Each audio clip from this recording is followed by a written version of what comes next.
Hey guys, how you going? Mark Hummer here again. I'm reviewing here the Sony FS7. It has like a 30 to 135mm power zoom. Starts at f4, goes all the way to 22. I found that constant f4 factor very handy, especially in low light situations. But most of my filming was probably done at around f8 anyway, because I was outside and I was utilising the built-in ND filters, which I must add were quite magnificent and very simple to use. The overall structure and learning menu is a bit tricky. It took me a few days to get my head around it, as I am familiar mostly with Nikon products. But I wanted something that was a more professional video camera, something that was versatile. I could do high frame rates of slow motion. I had the power zoom, and I had optical stabilization. All this was included in this unit, so I found it a great package. Fortunately, I already owned a sturdy tripod and a good video head. This is a Manfrotto 502. And it's a proper video head, and I found that very assisting in nice, smooth and fluid pans.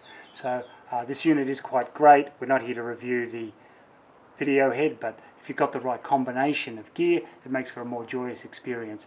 So indeed, don't compromise on those little details if you have to hire them, because quite frankly, anything less than this would have been a nightmare.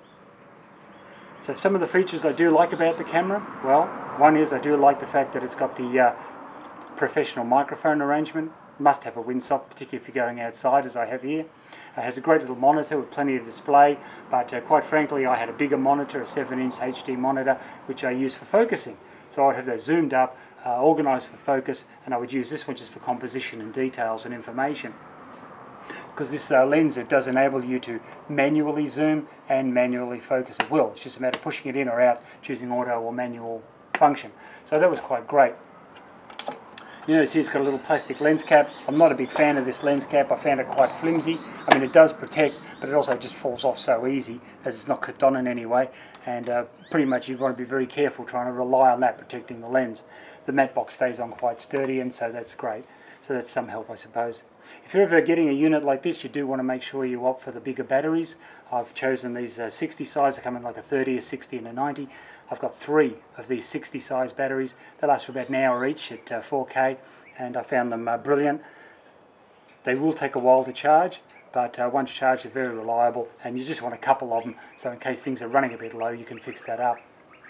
The other recommendation I would have is when you get the XQD cards, you make sure you get very large ones. These are 128 gig. I've got 3 of these when I hired the unit, and you're going to need that because they only last about an hour at 4K, and with 3 of them, I mean, you're pretty much filming all day with that, because let's face it, you know, your camera's on and off all day. You're not just running it for 8 hours continuously. So 3 of those with 3 of the big batteries, and I found that was a beautiful combination package. You recharge one, you've still got 2 spare, so that was fantastic. Some of the interesting features, I mean, you are going to want to probably have an XD card reader. It comes with the kit, of course, but make sure you've actually got that, because you can get all the great footage in the world, but without this to read the cards to your computer, you're going to get nowhere fast. It does come with this optical eyepiece, clips onto the monitor, of course, for a run and gun style shoot.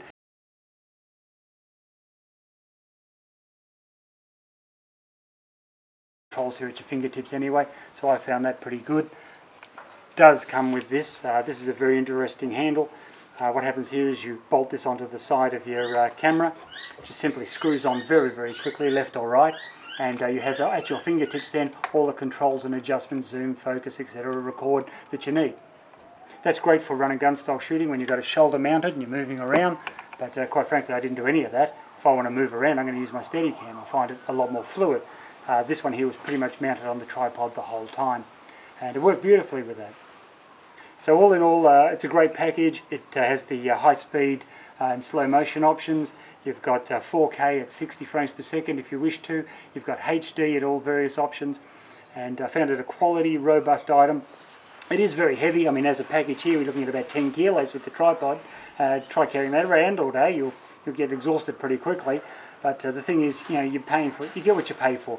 You're paying a lot of money for a unit like this, but you want the weight and stability, particularly if you're doing constant motion, and the last thing you want is a flimsy, wobbly item shaking all over the place. The very weight of the camera aids to the fact you're going to get a beautifully smooth pan or tilt. And so all in all, I'm very pleased.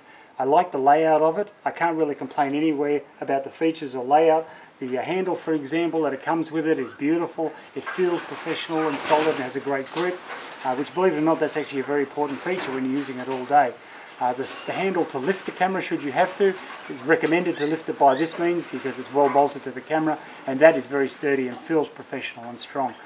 Believe me, if you want to do some run and gun, you can just use the handle, carry the camera like that, and that actually functions quite well too. So I would give it probably about an 8 out of 10 as a rating. I wouldn't give it a 10 out of 10 because there are some minor little discrepancies that I don't love, like the menu system, for example, which is quite frustrating. It took me several days to learn that.